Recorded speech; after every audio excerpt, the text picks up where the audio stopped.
হ্যাঁ মা। হ্যাঁ বাবা, কি করস? খাইছস? আরে খেয়ে নিবো, না খেয়ে তোর মরে যাচ্ছি না। রাখো তো ফোন। হ্যাঁ বল, কি অবস্থা তোর?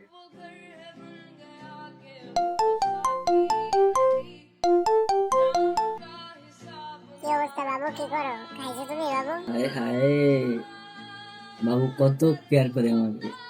হ্যাঁ বাবু, তুমি খাইছো?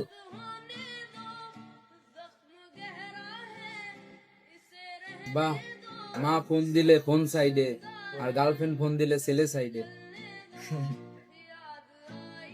শোন ভাই, এইটা কোনো হাস্যকর বিষয় না। আজকে যে কলকে এত অবহেলা করতেছিস, সেই কল আসা যদি চিরদিনের জন্য বন্ধ হয়ে যায়, যে আওয়াজ শুনে এত বিরক্ত হইতেছিস, সেই আওয়াজ আসা যদি চিরদিনের জন্য বন্ধ হয়ে যায়,